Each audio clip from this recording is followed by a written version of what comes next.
Volví a casa por una carpeta que olvidé, abrí la puerta en silencio. Y accidentalmente escuché la llamada secreta de mi suegra. Sus palabras sobre mi marido me hicieron quedarme congelada en el acto. Todavía recuerdo aquella mañana en Charlotte, cuando todo parecía tan ordinario, tan dolorosamente normal, hasta que dejó de serlo. Salí de casa temprano, con una carpeta de documentos importantes en la mano, decidida a superar otro día gris de la semana.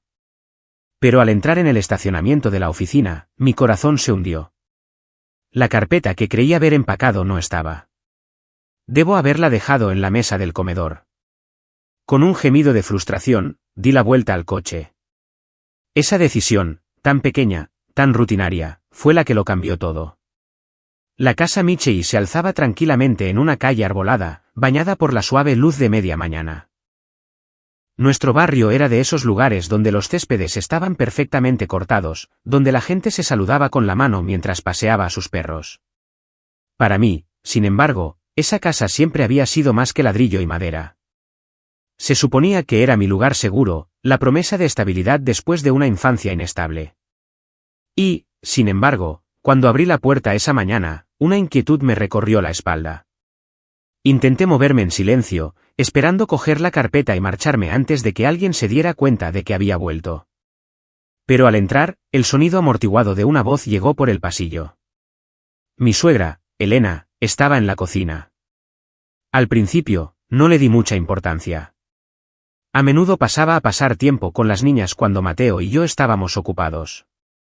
Pero entonces su tono llamó mi atención, bajo, urgente, una mezcla de preocupación y desaprobación. Me quedé inmóvil en el umbral. La carpeta, olvidada. ¿Estás seguro de que esto es lo que quieres?, la oí preguntar. Hubo una pausa como si la persona al otro lado estuviera respondiendo. Ella es tan frágil, Mateo. Confía plenamente en ti. Si se entera. Mi sangre se heló. Contuve la respiración, rezando para que las tablas del suelo no crujieran bajo mi peso. La voz de Elena se endureció. Te advertí que no te apresuraras en este matrimonio. No puedes seguir viviendo dos vidas. Tarde o temprano, ella verá la verdad. Presioné mi mano contra la pared para estabilizarme. ¿Dos vidas? ¿Qué verdad? No debería haber estado escuchando. Lo sabía. Pero era imposible parar. Mi cuerpo se sentía arraigado al suelo, mis oídos esforzándose por cada palabra. Elena suspiró profundamente. Si sigues adelante con esto, no esperes que yo limpie el desorden. Sofía no se lo merece. Mi pecho se apretó. Quise irrumpir, exigir respuestas, confrontarla allí mismo en la cocina, pero el miedo me detuvo. Miedo a lo que podría oír si lo hacía. La conversación se desvaneció, el tintineo de un vaso resonando en el silencio. Mi pulso latía tan fuerte que estaba segura de que Elena lo oiría. Retrocedí tambaleándome, agarrándome al marco de la puerta como si pudiera sostenerme. Finalmente encontré la carpeta en la mesa del comedor, pero mis manos temblaban tan violentamente que los papeles casi se cayeron al suelo. ¿Qué acababa de oír? ¿Qué me ocultaba Mateo? Mientras salía de la casa, la luz del sol ya no se sentía cálida. Era afilada, casi cruel, exponiendo grietas que me había negado a ver. Y con cada paso, un carrete de recuerdos se desenrollaba en mi mente, mi infancia, mi matrimonio, el camino que me había traído hasta aquí. Ese fue el momento en que todo comenzó a desmoronarse. Cuando salí de la casa esa mañana, con la carpeta pegada al pecho como un frágil escudo, mi mente no solo se aferró a las palabras de Elena. Me arrastró hacia atrás, años y años, a las sombras de mi infancia, porque la traición, me di cuenta, no me era desconocida. Había vivido en las mismas paredes del apartamento donde crecí. Fui criada en un pequeño apartamento de 2 dormitorios en el lado este de Charlotte, en un edificio que siempre olía ligeramente a alfombra húmeda y humo de cigarrillo. El papel pintado se despegaba, los radiadores traqueteaban en invierno y cada rincón parecía zumbar con tensión. No era solo la pobreza lo que hacía que el lugar fuera asfixiante. Era mi padre. ¿Bebía? Esa era su forma de moverse por la vida, botellas de cerveza tintineando en la mesa de café, el amargo olor a whisky impregnando el aire. Nunca fue violento con los puños, pero sus palabras cortaban más profundo que cualquier moretón. Eres inútil, le ladraba a mi madre, fastidiosa, amargada, nunca satisfecha. Y luego volvía su mirada hacia mí. Mírate, Sofía. ¿Crees que eres especial? No eres nada. Recuerdo esconderme en mi habitación, apretando una almohada sobre mis oídos para ahogar su voz, solo para oírla colarse por las finas paredes de todos modos. Su ira era interminable, como una tormenta que nunca se apagaba. Nunca pareció darse cuenta de que cada insulto, cada punzada cruel, dejaba algo dentro de mí temblando y pequeño. Mi madre, Carmen, soportaba todo el peso. Trabajaba como cajera en un supermercado, a veces haciendo doble turno, volviendo a casa con los pies doloridos y los ojos cansados. Sin embargo, por muy agotada que estuviera, siempre intentaba mantener unida a la familia. «Es tu padre», me susurraba cuando le rogaba que se fuera. Las familias no se desmoronan por las palabras. Luego me acariciaba el pelo y me decía que aguantara. Las mujeres fuertes sobreviven, Sofía. Un día lo entenderás. Pero incluso de niña, sabía que sobrevivir no era suficiente. No quería crecer para ser como ella, doblegándome a la crueldad de otro, poniendo excusas para un hombre que solo ofrecía decepción. Amaba a mi madre, pero veía cómo la vida le había robado el color de la cara. Se había convertido en un fantasma de lo que alguna vez fue. Así que estudié, limpié, trabajé en silencio, tratando de no aumentar sus cargas. Pero en el silencio de mi habitación, imaginaba algo diferente, un hogar cálido donde las voces no se alzaran con ira. Donde el amor no fuera algo por lo que tuvieras que suplicar. Me prometí que si alguna vez tenía un marido, una familia, no sería nada como la que me tocó. Esos años sembraron en mí un hambre feroz. No solo de escapar de la pobreza, sino de escapar de la trampa de un matrimonio tóxico. Todavía no sabía cómo. Pero de una cosa estaba segura, no viviría toda mi vida en las sombras. Cuando finalmente cumplí 18 años, sentí como si estuviera saliendo de una jaula en la que había estado atrapada toda mi infancia. Mi carta de aceptación para la Universidad de Carolina del Norte en Charlotte no era solo un trozo de papel. Era mi ruta de escape. Recuerdo tenerla en mis manos, leyendo las palabras una y otra vez, como si mirarla lo suficiente pudiera hacer que la libertad prometida en ella se hiciera realidad. Por supuesto, la libertad nunca fue barata. Mi madre no podía ayudarme económicamente. Apenas mantenía las luces encendidas en casa. Mi padre hacía mucho tiempo que no se preocupaba. Así que tomé un trabajo en la biblioteca del campus. Era un trabajo tranquilo, ordenar libros, ayudar a los estudiantes a encontrar materiales de referencia, revisar pilas en el mostrador principal. Pero me daba lo suficiente para cubrir la comida, el pasaje de autobús y la ropa de segunda mano que compraba en tiendas de segunda mano. Y también me dio algo más, dignidad. Cada cheque de pago se sentía como una prueba de que no estaba destinada a repetir la vida de mis padres. Esos años no fueron fáciles.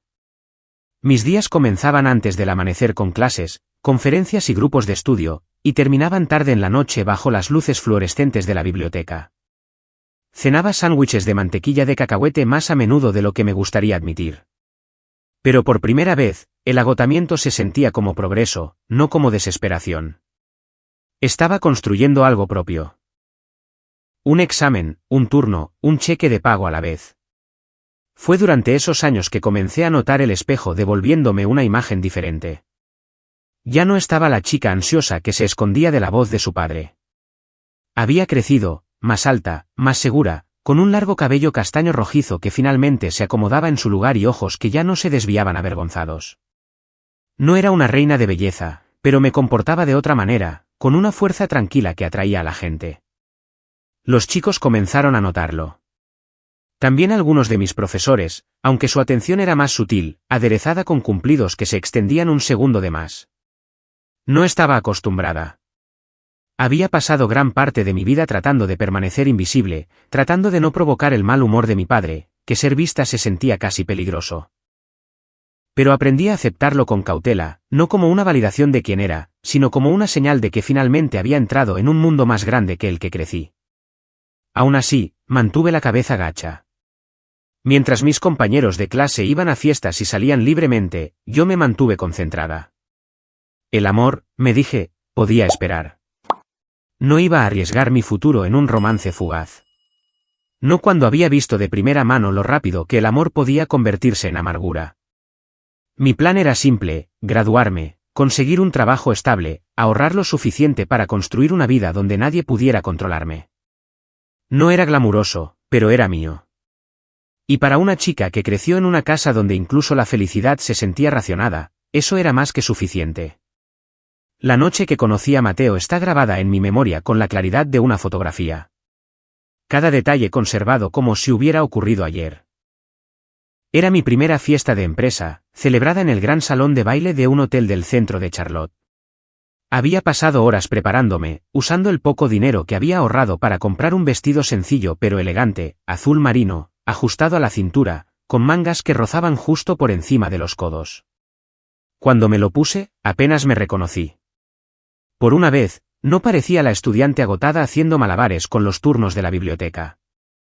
Parecía una mujer que entraba en su propia vida. El salón de baile resplandecía con candelabros de cristal, el sonido de risas y el tintineo de copas llenaban el aire. Mis colegas deambulaban con sus trajes pulcros y vestidos brillantes, y sentí un aleteo de nervios en el estómago. Pero pronto, esos nervios se desvanecieron al darme cuenta de algo inesperado. La gente me estaba notando. Dos de los hombres más jóvenes de contabilidad se acercaron casi de inmediato, su conversación ligera y bromista, cada uno tratando de superar al otro con chistes que no eran ni la mitad de ingeniosos de lo que creían. Sonreí cortésmente, bebiendo mi refresco, pero su entusiasmo era asfixiante.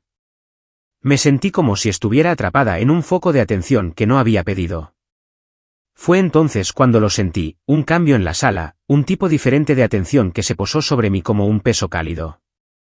Levanté la vista y lo vi, Matteo Michei.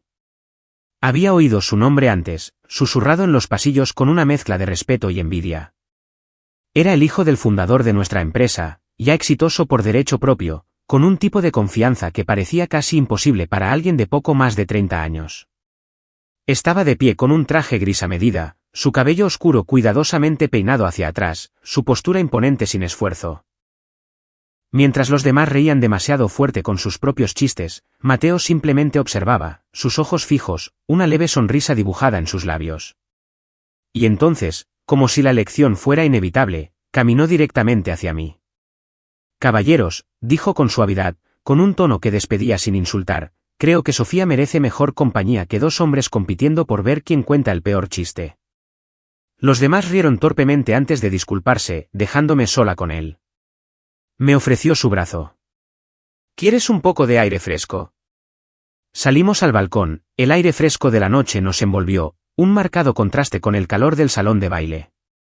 Abajo, la ciudad latía con luz y movimiento. Pero allí arriba, se sentía como si el mundo se hubiera quedado en silencio. «No pareces alguien que disfrute de las multitudes», dijo, estudiándome con una intensidad que era a la vez inquietante y emocionante. Negué con la cabeza. «Supongo que me siento más cómoda en segundo plano». Su sonrisa se hizo más profunda. «Entonces es su pérdida por no verte bien». «Yo sí». Las palabras me golpearon algo profundo. Algo que había estado esperando ser reconocido. Durante años había trabajado, estudiado, soportado y me había escondido. Y ahora aquí había un hombre que parecía notar lo que otros pasaban por alto. Esa fue la noche en que todo comenzó a cambiar. Después de esa noche en el balcón, Mateo y yo nos volvimos inseparables. Llamó al día siguiente, y al día siguiente, hasta que las cenas se convirtieron en largas caminatas por Freedom Park, y las largas caminatas se convirtieron en fines de semana explorando cada rincón de Charlotte. Con él, la vida parecía adquirir un nuevo ritmo, uno que se sentía más ligero, más libre, como si hubiera entrado en un cuento de hadas que no sabía que se me permitía soñar. Mateo tenía una forma de hacer extraordinarios incluso los momentos ordinarios. Aparecía en la biblioteca con el café exactamente como me gustaba, o me llevaba a pequeños bares de jazz escondidos en las calles secundarias de la ciudad. Una vez me llevó a las montañas Blurry, donde nos sentamos en el capó de su coche y vimos el cielo sangrar en rosa y naranja. «Algún día», dijo, su voz baja contra el zumbido de las cigarras. «Quiero esto, momentos de tranquilidad, familia, una vida que valga la pena proteger». Le creí. Quería creerle. Por primera vez, me permití confiar plenamente en alguien. Le conté sobre la bebida de mi padre, el agotamiento de mi madre, las sombras que me habían marcado. No se inmutó. En cambio, me apartó el cabello suavemente y susurró: «Te mereces más de lo que vienes. Déjame dártelo». Cuando llegó la propuesta, fue a la vez impactante e inevitable. Habíamos ido a cenar a un restaurante en la azotea del centro, con la ciudad brillando debajo de nosotros. Pensé que era solo otro de sus grandes gestos. Pero cuando llegó la bandeja de postres, no había pastel, solo una caja de terciopelo con un anillo que brillaba como si lo hubieran sacado directamente del cielo nocturno. «Sofía», dijo, arrodillándose allí mismo, delante de todos. «No puedo imaginar mi vida sin ti. ¿Quieres casarte conmigo?». El aplauso a nuestro alrededor se difuminó en una neblina. Mi pecho se sentía demasiado pequeño para contener la avalancha de emociones que me invadían.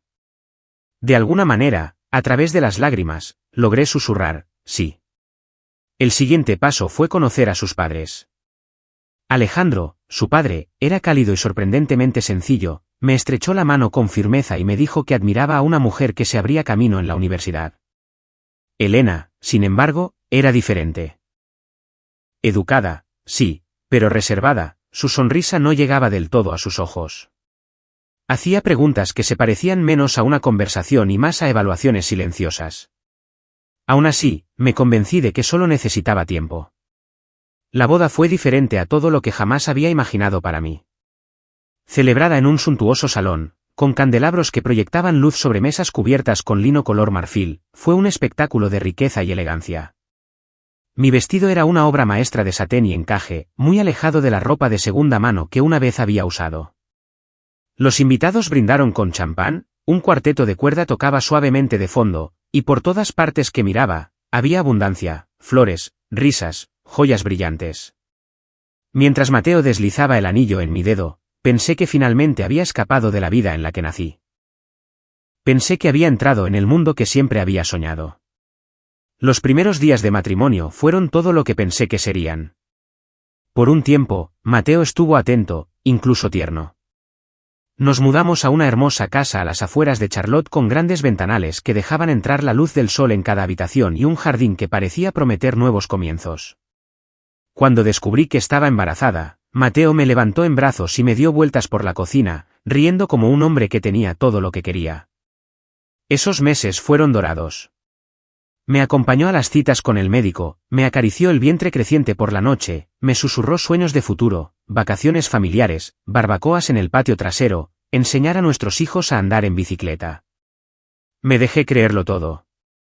Quería creerlo. Cuando nació Lucía, él lloró más fuerte que yo.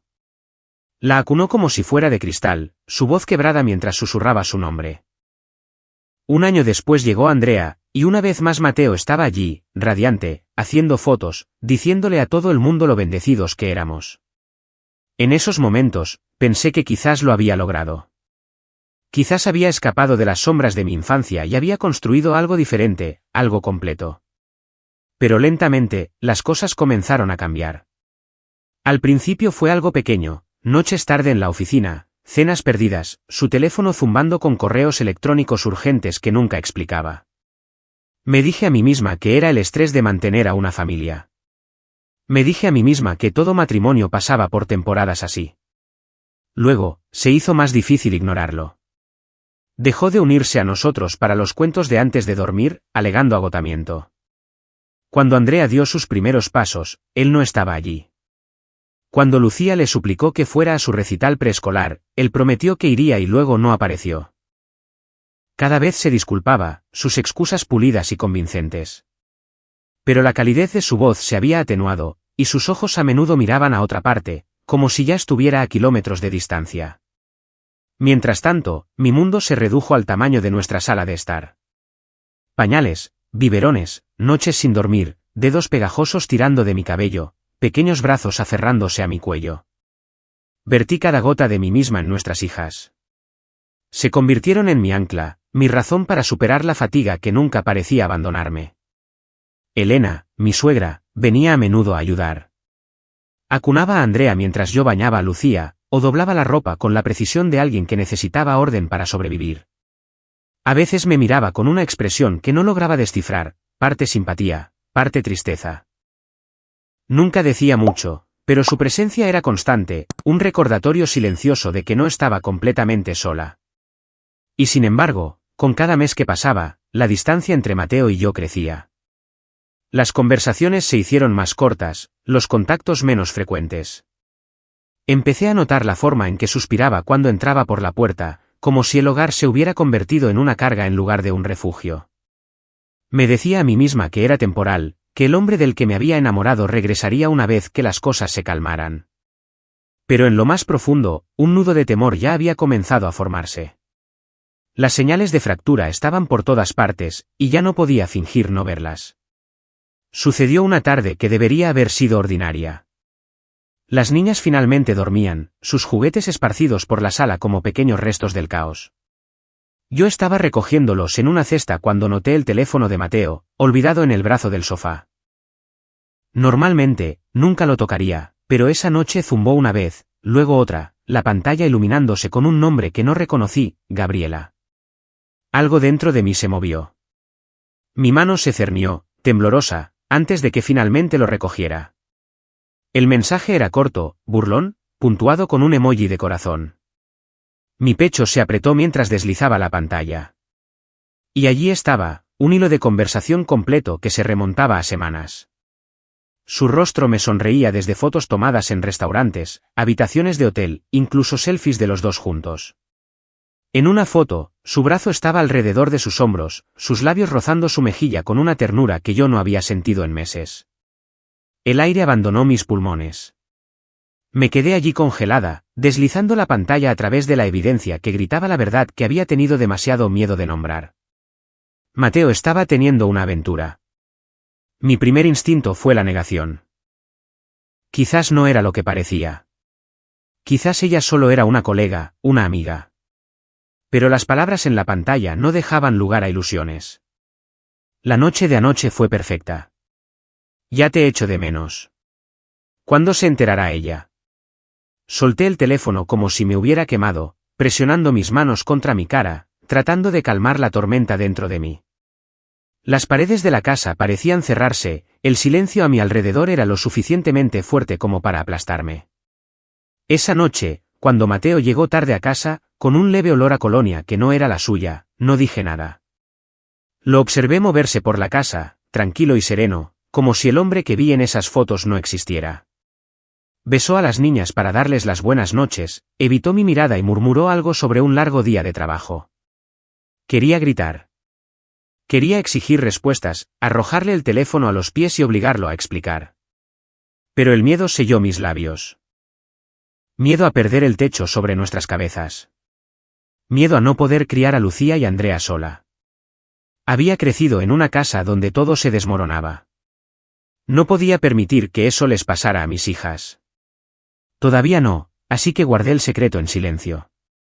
Sonreí para las niñas, mantuve la casa funcionando, guardé mi desamor como si fuera otra tarea que manejar. Pero lo observaba más de cerca ahora. Las noches tardes se hacían más tarde. Los viajes de negocios se hicieron más frecuentes, las excusas más débiles. Su teléfono siempre estaba pegado a él, boca abajo en la encimera, con la contraseña cambiada. Cada vez que salía por la puerta con una maleta en la mano, me decía a mí misma que era solo otra reunión, otro cliente. Pero en mi corazón, sabía exactamente a dónde iba. Y cada vez sentía como si estuviera empacando otra parte de la vida que habíamos construido, dejándome solo con el cascarón vacío de un matrimonio. Era un domingo por la tarde cuando las paredes de mi mundo finalmente se desmoronaron. Las niñas estaban afuera en el patio, persiguiéndose bajo el cálido sol de Carolina, sus risas flotando por la ventana abierta. Mateo estaba sentado frente a mí en la mesa de la cocina, con el rostro ilegible, las manos cuidadosamente dobladas como si aquello fuera una reunión de negocios en lugar de una conversación que destrozaría mi vida. Ya no puedo más, dijo llanamente, su tono plano, casi ensayado. Sofía, quiero el divorcio. Estoy enamorado de Gabriela, y quiero estar con ella. Al principio, las palabras no tenían sentido. Se quedaron flotando en el aire, extrañas y afiladas como fragmentos de cristal. Mi pecho se apretó hasta que apenas pude respirar. ¿Qué estás diciendo?, susurré, aunque ya lo sabía en el fondo. Los mensajes, las noches tardías, las mentiras, todo había estado apuntando a esto. Pero escucharlo en voz alta fue como ser alcanzada por un rayo. Él suspiró, recostándose en su silla. Estarás bien. Me aseguraré de que tú y las niñas estén bien. Te daré tiempo para que organices tus cosas. No tienes que apresurarte. Estar bien. La frase me revolvió el estómago.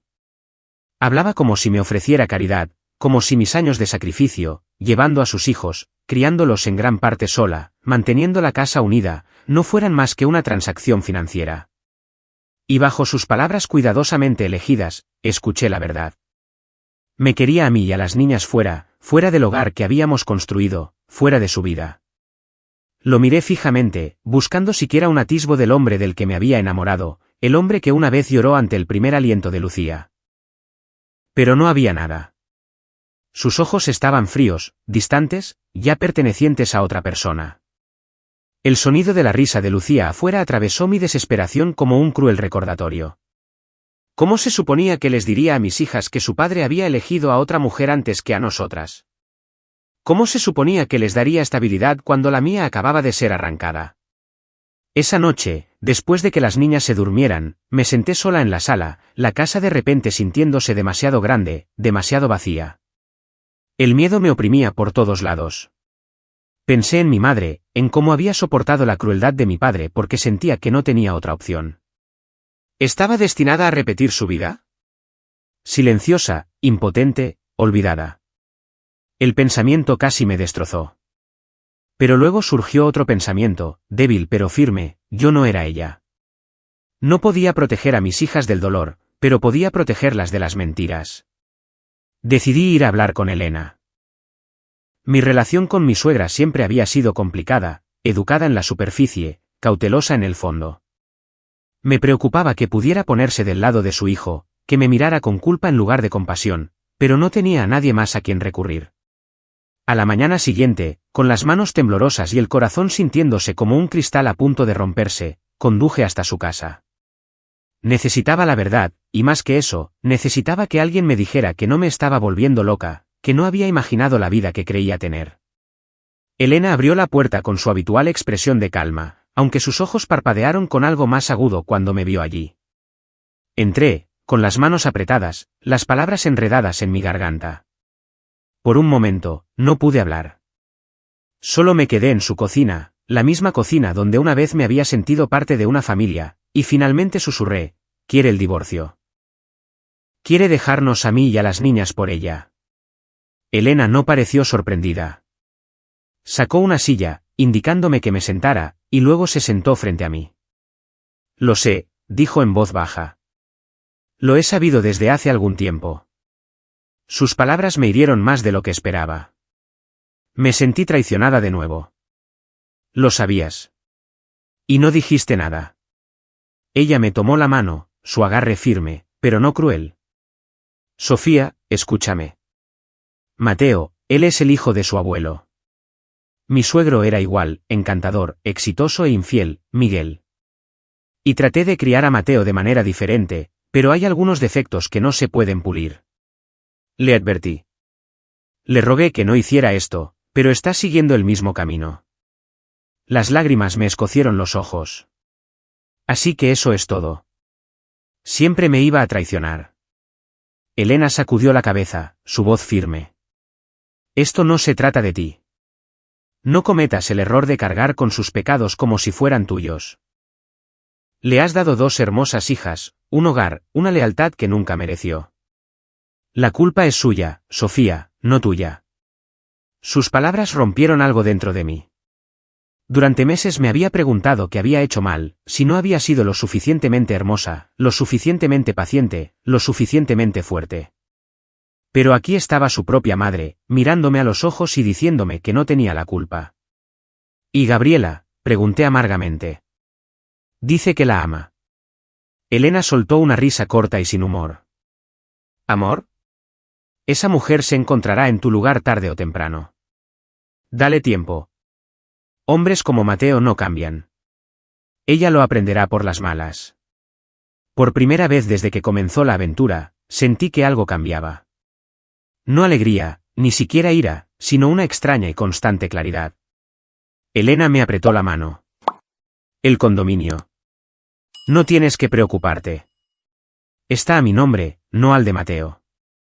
Él no puede quitártelo. Tú y las niñas tendrán un techo sobre sus cabezas, pase lo que pase. El alivio me golpeó tan fuerte que casi sollocé. Me había estado preparando para perderlo todo, para empacar a mis hijas y caminar hacia la incertidumbre. Pero ahora sabía que no me quedaría completamente a la deriva. Miré a Elena, esa mujer que siempre había sido distante, y por primera vez, no vi juicio, sino solidaridad. Quizás ella había vivido su propia versión de la historia, y ahora me ofrecía un camino a seguir. Cuando salí de su casa ese día, el dolor en mi pecho no había desaparecido. Mi matrimonio seguía roto, mi confianza todavía destrozada, pero no estaba caminando sola hacia la oscuridad. Mientras conducía a casa, miré por el espejo retrovisor e imaginé los rostros de Lucía y Andrea, sus risas resonando en mi mente. Se merecían una madre que luchara por algo más que la supervivencia. Se merecían una vida construida sobre la verdad, no sobre la pretensión. Y por ellas, empezaría de nuevo.